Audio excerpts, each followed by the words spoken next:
The stars twinkled peacefully in the night sky above Houston Space Command.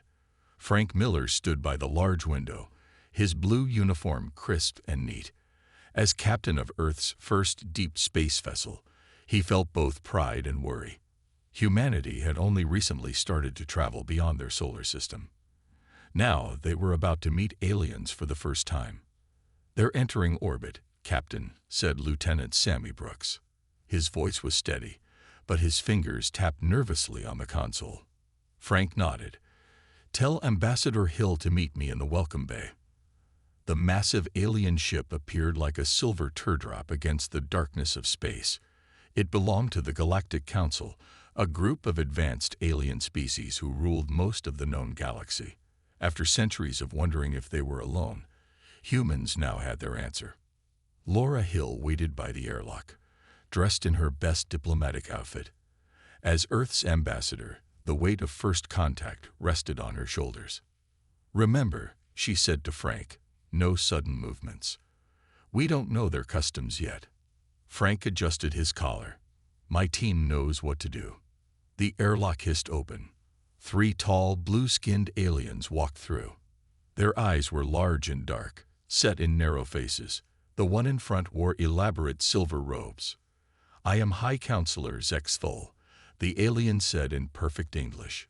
"We have studied your transmissions for many years." Laura stepped forward with a practiced smile. "Welcome to Earth. I am Ambassador Laura Hill, and this is Captain Frank Miller." The next few hours went well. The aliens explained that they had watched Earth's development for decades. The Council consisted of 32 species who had maintained peace across the galaxy for thousands of years. "Your species has advanced quickly," said Zexthul. "Most take twice as long to achieve space travel." In the meeting room, things seemed promising. The aliens shared information about stars and planets humans had never seen. They asked about Earth's governments, technology, and culture. Then came the problem. One of the alien delegates, a smaller being named Krell, approached the refreshment table where Security Officer Steve Carter stood. The alien reached for a device on its belt. Steve, trained to protect against threats, grabbed the alien's arm. The room fell silent. "Release him immediately," Zexthul demanded, his voice suddenly cold. Steve let go, but the damage was done. The alien delegation huddled together, speaking in rapid clicks and whistles. "He was only reaching for a translation device," Zexthul said. "This reaction is concerning." Laura tried to explain. "A misunderstanding. We're still learning." "Perhaps you are not ready for contact," interrupted another council member. Frank watched as the alien's attitude changed completely. Where there had been curiosity, now there was caution. Where there had been warmth, now there was calculation. The meeting ended early. The council members returned to their ship without the customary farewell. Laura and Frank stood in the command center, watching the alien vessel move away from Earth. "What just happened?" asked Frank. Laura shook her head. "I don't know, but I don't think it was just about Steve's mistake." 3 months passed. Earth's leaders debated what went wrong. Some wanted to send messages to the council. Others said to prepare defenses, just in case. Frank was at home in Arizona when the emergency alert blared from his phone. He rushed outside and then looked up. Dozens of massive ships filled the sky, much larger than the diplomatic vessel from before. His phone rang. It was Laura. "They're everywhere," she said, her voice shaking. "All around the planet. They're not responding to any communications." Frank watched as bright beams of light shot from the ships toward major cities. The ground shook. In the distance, a mushroom cloud rose over what had been Phoenix. "It's an attack," he whispered. "But why?" The Galactic Council had returned, not as friends, but as conquerors. Humanity's first contact had become humanity's first war, and it was a war they were not prepared to fight. Bright flashes lit up the sky over Chicago as the alien ships fired again and again. Commander John Davis gripped the edge of his command chair on the Defiant, Earth's newest defense vessel. The ship shook as another blast hit nearby. "Shields at 30%, called out Officer Linda Green. Her face was pale but determined. John tried to stay calm. The Defiant was supposed to be humanity's most advanced ship, but against the Council weapons, it might as well have been made of paper. "Try to contact them again," he ordered. No response. "Sir," said the communications officer. "They're ignoring all our signals." John thought of his wife, Kate, and their daughter, Melissa, in Chicago. The city was being hit hard. Were they safe? Had they made it to a shelter? On the main screen, he watched as precise strikes hit military bases, power plants, and communication towers around the world. The Council wasn't trying to destroy everything. They were carefully taking out Earth's ability to fight back and communicate. "Sir, we have incoming," Linda shouted. John barely had time to order evasive action before a beam struck the Defiant. The lights flickered. Smoke filled the bridge. "Get us out of here," John ordered. "We can't win this fight today." As the Defiant limped away, John made a difficult decision. They needed to survive now so they could fight later. Meanwhile, in Houston, scientist Olivia Green ran through the halls of the Space Center. Warning sirens blared overhead. Through the windows, she could see Council ships hovering like giant metal predators.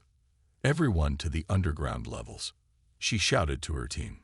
"Grab the research data." Olivia had spent years studying space technology. Now that knowledge might be the only thing that could help humanity survive. She clutched a hard drive to her chest as the building shook. "Dr. Green, this way," called her assistant, Peter Johnson. He held open a door to the emergency stairs. They hurried down as the sound of explosions grew louder above them. In the basement, dozens of scientists gathered with whatever they had managed to save. "What do they want?" someone asked in the crowded room. "Why attack us without warning?" said another. Olivia shook her head. "I don't know, but we need to preserve our knowledge if we're going to have any chance." Across the world, the pattern was the same. The Council ships attacked with surgical precision, targeting infrastructure rather than population centers. They wanted to cripple, not destroy. In a bunker under the Pentagon, what remained of Earth's military leadership gathered around a map showing the attacks. General Richard Wilson slammed his fist on the table.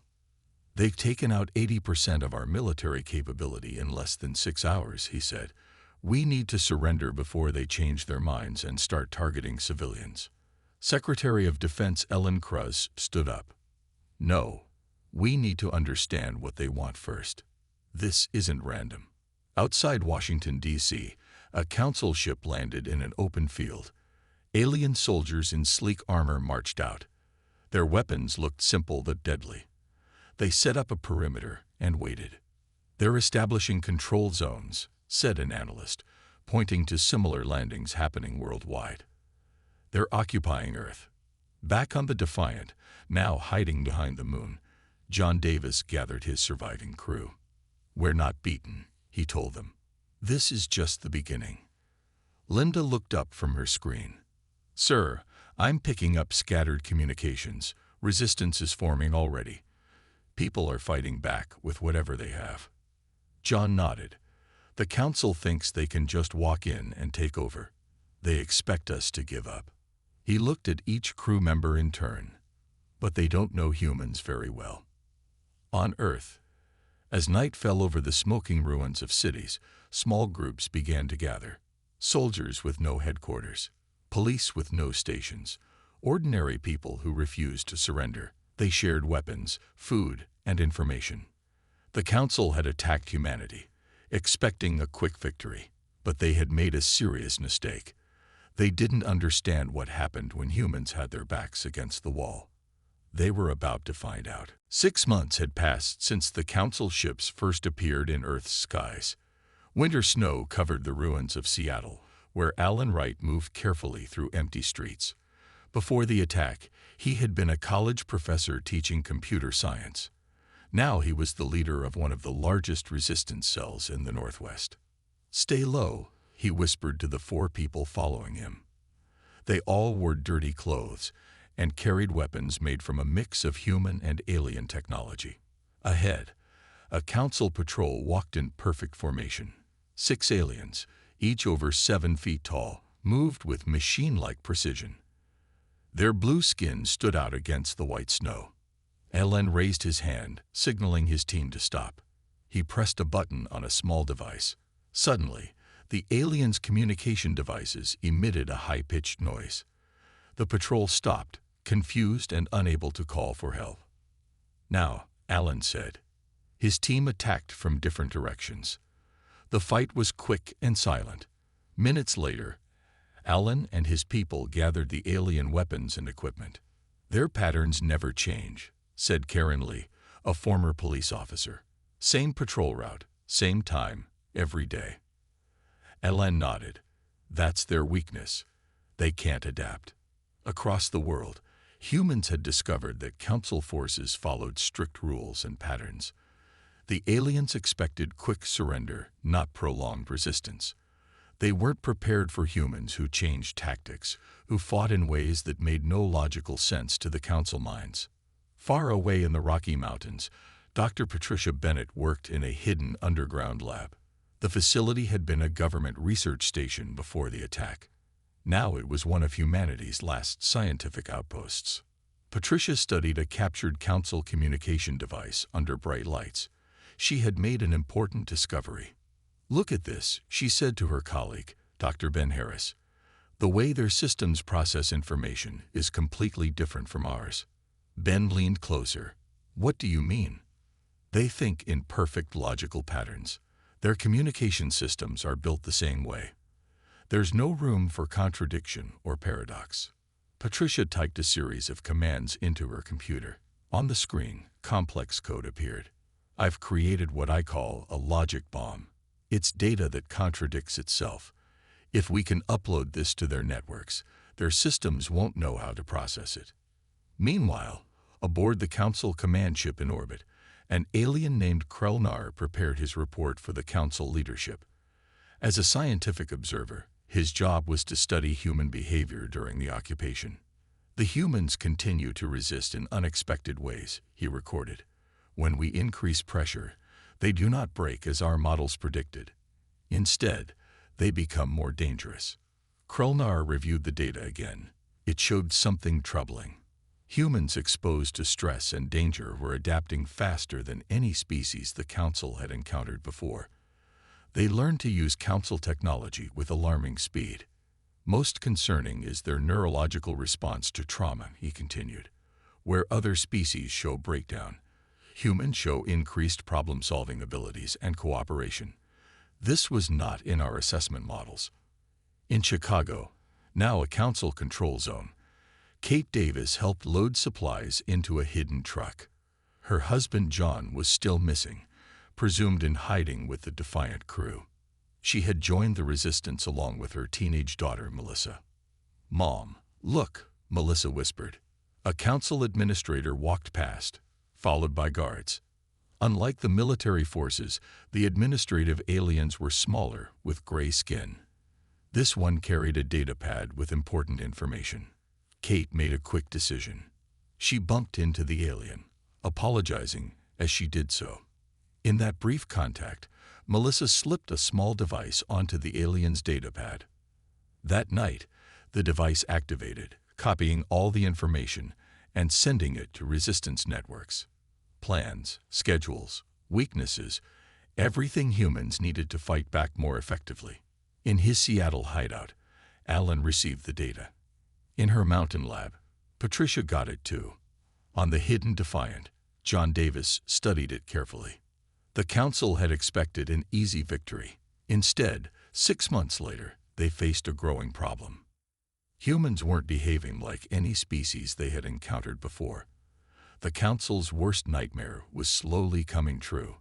They couldn't predict or control the humans, and that made humans more dangerous than they had ever imagined. Krelnar stood before the Council leadership, his blue skin pale with worry.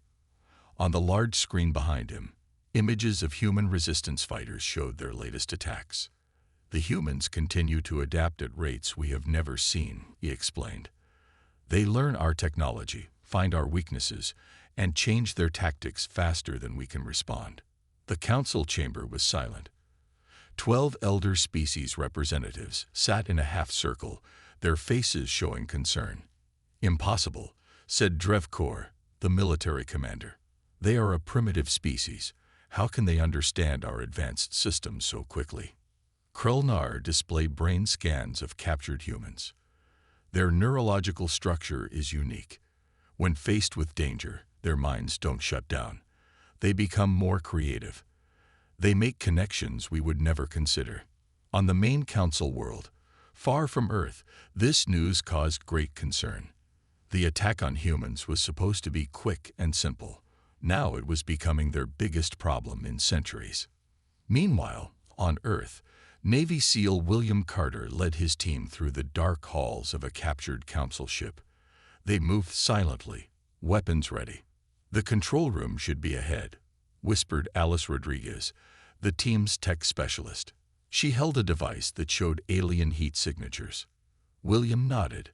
They had trained for months for this mission. The ship had crashed in the Arizona desert 3 days ago, mostly intact. It was their chance to learn more about the enemy. They reached the ship's archive room. Alice quickly connected her computer to the alien system. "I'm in," she said after several minutes. "There's so much data here." William watched the door while she worked. "Focus on finding why they attacked us." Alice's eyes widened as she read. "Will, you need to see this." The files revealed the truth. The Council hadn't attacked Earth because humans were a threat now. They attacked because of what their predictive models showed humans would become in the future. "They were afraid of us," William said in disbelief. "They saw our history, our wars, how quickly we develop new technology." Alice continued reading. Several elder species pushed for the attack. "They called us an evolving threat that needed to be controlled before we could join the galactic community as equals. They downloaded everything they could before leaving the ship. This information would change how humanity fought back." In orbit around Earth, Council Commander Trelvon noticed troubling patterns.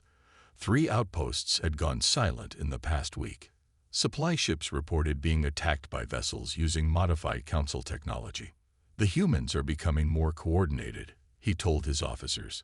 "Their attacks show planning and strategy we haven't seen before." His second-in-command looked nervous. "Sir, Outpost 7 has stopped responding." Trelvon felt a strange feeling he had never experienced before. Fear. In his long military career, no species had ever presented a serious challenge to Council forces. Humans were different. On the Defiant, now repaired and improved with alien technology, Commander John Davis reviewed the information from William's team. "So they attacked us because they were afraid of what we might become," he said to his officers. "Ironic that their attack is turning us into exactly what they feared." Linda Green, now his second-in-command, smiled grimly. "Dr. Bennett's logic bombs are working. Their communication systems are failing across North America." John studied the map showing Council positions. They're pulling back from ground positions, moving to orbital control only. "They didn't expect us to fight back so effectively," Linda said. "They thought we'd surrender." John remembered the day the attack began, how helpless they had felt. Now, less than a year later, humans were pushing back Council forces, adapting their technology, and discovering their weaknesses. "Send word to all resistance cells," he ordered. "It's time to coordinate our efforts. The Council is retreating from ground positions because they can't control us anymore." Across Earth, hope began to spread. The invaders who had seemed all-powerful were showing weakness. Humans who had been fighting separately began to work together in ways the Council couldn't predict. In his private chamber, Krelnar reviewed his latest findings with growing alarm. The humans weren't just resisting. They were evolving their tactics and technology at a rate that defied all Council models. The attack that was meant to prevent humans from becoming a threat had instead accelerated that very outcome. The Council's worst nightmare was unfolding before their eyes. The captured Council ship sat half-buried in the Nevada desert. It had crashed 3 weeks ago during a failed attack on a human resistance base. Now it was the most important discovery in the war against the aliens. William Carter wiped sweat from his forehead as he led his team deeper into the silent ship. As a former Navy SEAL, he was used to dangerous missions, but nothing like this. "Stay alert," he whispered to his 5 team members. "We don't know if any systems are still active." The inside of the alien ship was strange. The walls seemed to glow with a soft blue light. The doors had no handles. Everything was built for creatures taller and thinner than humans. "This way," said Heather Jackson, the team's tech expert. Her scanner pointed toward the center of the ship. That should be their main data storage. They moved carefully through narrow halls until they reached a large room filled with crystal-like structures. Heather immediately went to work, connecting her custom-built computer to the alien technology. "Can you read any of it?" William asked. Heather nodded slowly. "Yes, Dr. Bennett's translation program is working. This is their central archive. It has everything: tactical plans, ship designs, and..." She paused, her eyes growing wide. "The real reason they attacked us." The team gathered around her screen. What they saw changed everything they thought about the war. The Council had not attacked Earth because of the incident with the diplomatic mission. That had just been an excuse. The truth was much darker. "They were afraid of us," William said as he read the files. "They'd been watching Earth for centuries. They saw our wars, how quickly we develop new technology, how adaptable we are." Heather pointed to another section. "Look at this. Several elder council races predicted that within 50 years, humans would become the dominant species in the galaxy. They saw us as a threat to their power." William understood now. So they attacked us to prevent that future. Meanwhile, on the Council homeworld, far across the galaxy, High Counselor Zex Vol faced difficult questions from the other council members. "The human situation continues to worsen," said Varleth, a representative of a peaceful trading species. "We were told this would be a simple containment action. Now we are losing ships and outposts daily." Zexfol could not deny the facts. What should have been an easy victory had turned into a nightmare. Every council tactic that had worked against other species failed against humans. "Our latest reports show disturbing trends," said the military advisor, showing images of council ships damaged by weapons that mixed human innovation with stolen council technology. "The humans adapt our own technology and use it against us in ways we never considered." In another part of the chamber, Krelnar presented his scientific findings. The images on his screen showed human brain activity during stress situations. "Unlike any species we have encountered, humans become more effective under threat," he explained. "Where other species freeze or panic, humans become more creative and cooperative." One council member, a small green being, spoke up. "So by attacking them, we may have accelerated the very development we hoped to prevent." Krelnar nodded grimly. "Exactly. Our attack has united them and forced them to advance their technology far faster than they would have naturally." Back on Earth, in the underground Rocky Mountain lab, Dr. Patricia Bennett studied the data sent by William's team. The information confirmed her theories about council technology. "They think in completely linear patterns," she told her assistant, Ben. "Their entire network depends on predictable, logical information flow." Ben watched as she programmed what she called a logic bomb, a data package designed to create unsolvable paradoxes in the council's systems. "Will it work?" he asked. Patricia smiled for the first time in months. "Their systems can't handle contradictory information. These logic bombs will spread through their network, causing cascade failures in their command structure." She sent the program to resistance cells worldwide. Within hours, Council communication systems began to fail. Their ships lost coordination.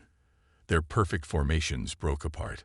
On the bridge of the Defiant, now hidden in Earth's asteroid belt, Commander John Davis received a message from William's team. "We found their weakness," William's voice said over the secure channel. "And we know why they attacked us. They were afraid of what we would become." John looked at the tactical display, showing Council ships in disarray around Earth. "They were right to be afraid," he said quietly, "but they made one big mistake." "What's that?" asked his second-in-command. "They attacked us first," John replied, "and now there's no going back." 1 year after the first attack, the war had changed completely. Dr. Patricia Bennett's logic bombs had spread through the Council's network like a virus. Their highly connected systems, once their strength, now became their greatest weakness. Patricia watched the screens in her lab as reports came in from around the world. The logic bombs worked even better than she had hoped. Council ships and bases worldwide reported system failures. "They can't handle information that contradicts itself," she explained to the military officers gathered around her. "Their minds and computers work the same way, in perfect logical order. Our paradoxes are like poison to them."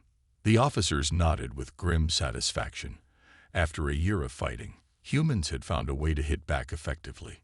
In the red sands of the Australian outback, Colonel Diane Stevens led her team toward a Council regional command center.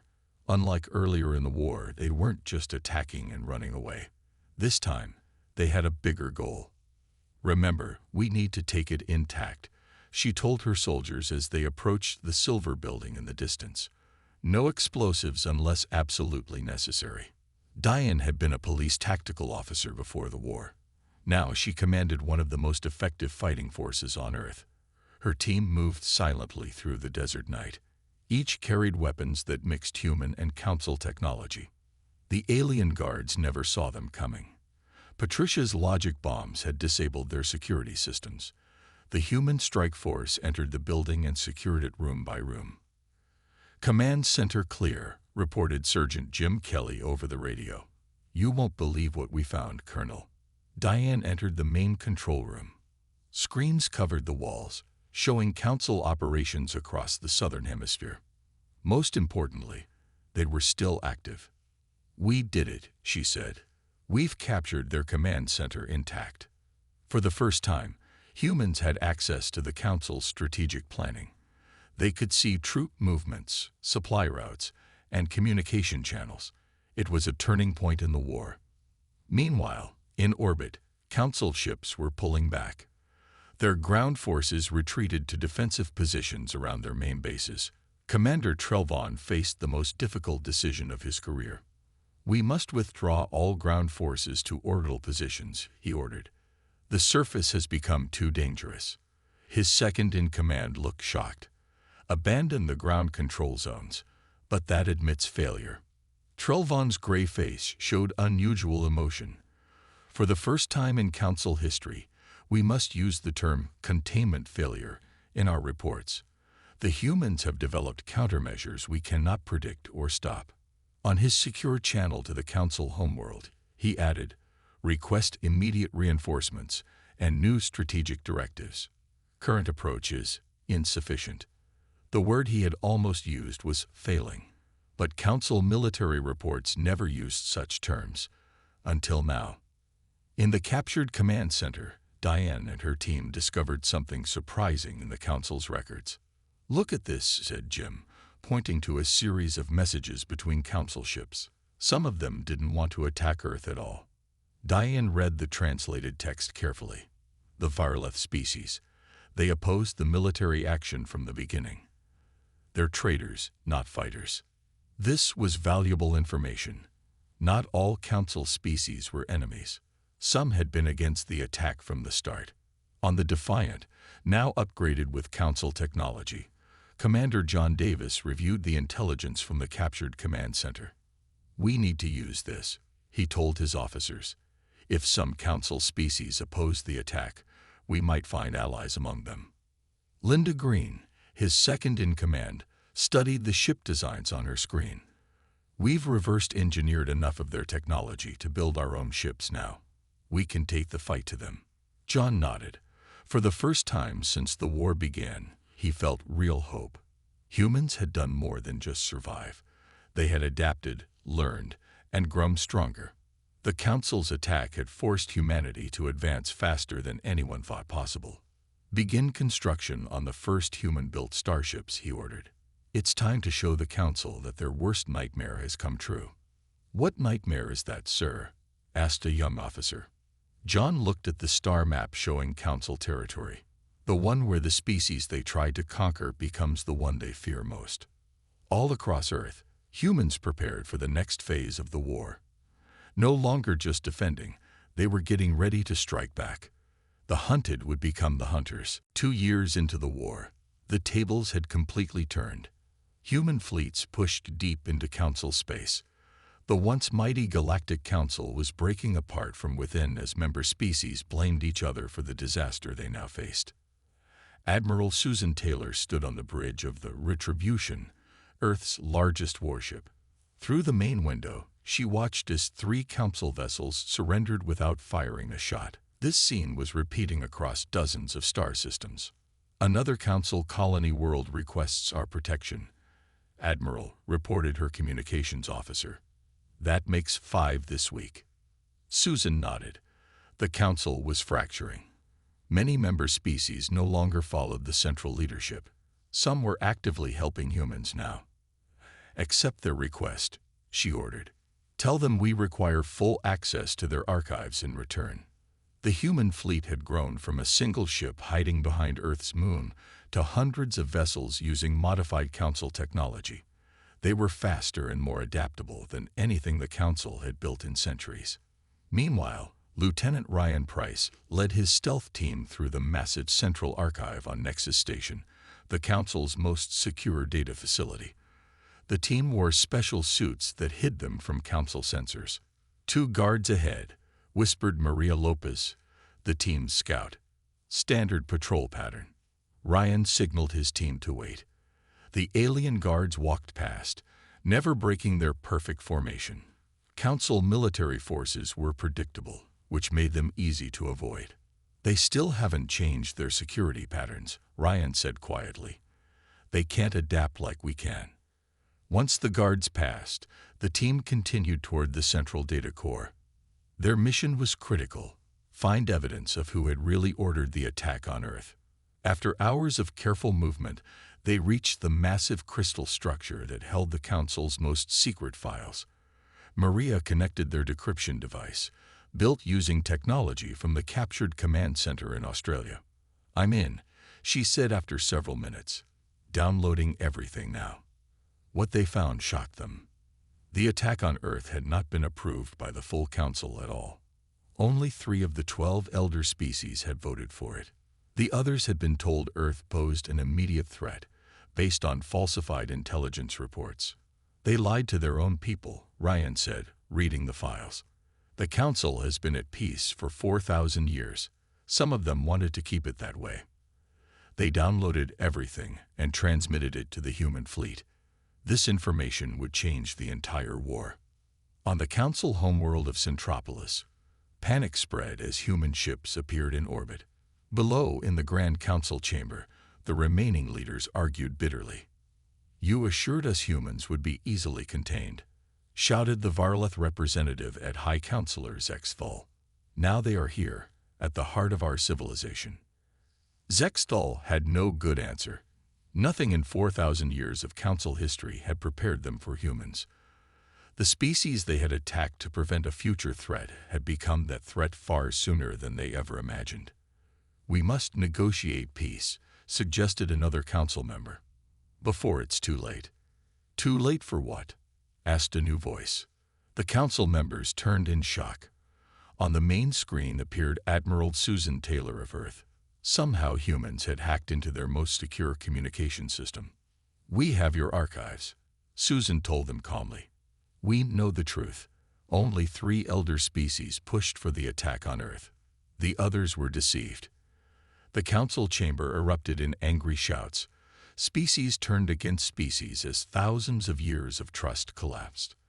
Across Council space, the news spread quickly. Several member races immediately withdrew their forces, refusing to continue fighting what they now saw as an unjust war. The Varleth openly began helping human ships, providing maps and intelligence. High Councilor Zexthal watched as his perfect order fell apart. For centuries, the Council had maintained peace through strict control and predictability. Humans had shattered that system in just 2 years. "We must attempt to open peace talks," he finally said, "before we lose everything." But many human leaders were not ready to trust the Council again. The wounds were too fresh, the memories of unprovoked attack too painful. On the Retribution, Susan received a request for peace negotiations from Zexthal himself. She shared it with Earth's Leadership Council, now operating from a secure base on Mars. "Should we accept?" asked a council member. Susan thought of all the lives lost, the cities destroyed. "We'll listen," she said, "but on our terms, not theirs. The old council is finished. Whatever comes next will include humanity as equals, not subjects." The council's nightmare had come true. The species they had tried to control now held the power to reshape the galaxy. 3 years after the attack on Earth, human forces surrounded Centropolis, the Council's capital world. Admiral Susan Taylor stood on the bridge of the Retribution, looking down at the beautiful blue-green planet below. Her fleet had enough firepower to reduce its surface to ash. "All ships report ready, Admiral," said her second-in-command, Captain Eric Johnson. Susan nodded. "Open a channel to the surface." On the main screen appeared High Counselor Zexthal. His once proud face now showed defeat and fear. "You have terms to offer?" he asked quietly. Susan had prepared for this moment for 3 years, since the day Council ships appeared above Earth and changed everything. Now humans held the future of the galaxy in their hands. "These are our terms," she said clearly. "The Council will be reformed with human participation. War reparations will be paid to Earth, and those responsible for the attack will face justice." She paused, then added, "You have 1 hour to decide." In the Grand Council chamber below, the remaining leaders debated desperately. Most of the elder species representatives had already fled. Only 7 remained of the original 32 council members. "We have no choice," said the Varleth representative. "Humans now control most of our territory. Half our member species have already signed separate peace agreements with them." Zexthal looked around the once mighty chamber, now half empty. "How did we come to this? We attacked to prevent them from becoming a threat, and instead created exactly what we feared." An aide rushed in with urgent news. "More council ships have defected to the humans. Admiral Taylor now controls 80% of our remaining fleet. The decision was made for them. The Council, which had ruled the galaxy for 4,000 years, would surrender to a species that had only reached space a century ago." 1 hour later, Susan received their answer. They accepted all terms. In the weeks that followed, representatives from Earth and other human colonies arrived on Centropolis to begin building a new galactic order. Among them was Ambassador Laura Hill, who had survived the initial attack 3 years earlier. Laura stood in the new Alliance Chamber, once the Council Hall. Beside her were representatives from 15 Council species who had chosen to join the new government. Many more would follow. "We gather to sign a new charter," she announced to the assembled delegates, "not based on control and fear, but on mutual defense and cultural exchange." Among the attendees was Frank Miller, now a general in Earth's Defense Force. He remembered that first meeting with Zexthal, how quickly things had gone wrong. Now he watched as humans and aliens worked together to build something better. "Did you ever think we'd end up here?" he asked Laura quietly. She shook her head. "When their ships appeared over Earth, I thought we were finished. I never imagined we would adapt so quickly." On Earth, cities were being rebuilt. Council technology had helped clean the environment and advance medicine beyond what humans had dreamed possible. The war had brought terrible destruction, but also pushed humanity forward by centuries. In her lab, now a center for galactic research, Dr. Patricia Bennett worked alongside scientists from 7 different species. Her logic bombs, once weapons, were now studied as a new form of mathematics. "The Council feared us because we think differently," she explained to a young student. "Now that difference is our greatest strength." Across the reformed galaxy, Humans brought change to societies that had remained static for millennia. Their adaptability, creativity, and even their unpredictability became valued traits rather than feared ones. 5 years after the attack, the new Galactic Alliance headquarters opened on a neutral planet. Ambassador Laura Hill served as Earth's representative. The former Council species had learned to work with humans rather than fear them. In the private office of the Alliance leadership, Laura met with representatives from both human worlds and former Council species. Together, they reviewed reports of growing trade, cultural exchanges, and scientific advancements. The Council's worst nightmare came true, said the Varleth representative, but not as they expected. "What do you mean?" asked a newer member. "They feared humans would conquer the galaxy," Laura explained. "Instead, we reformed it. They expected destroyers but got builders instead." Outside the window, ships from 100 worlds moved peacefully through space. The galaxy had changed forever, all because the Council had attacked humans, and their worst nightmare came true.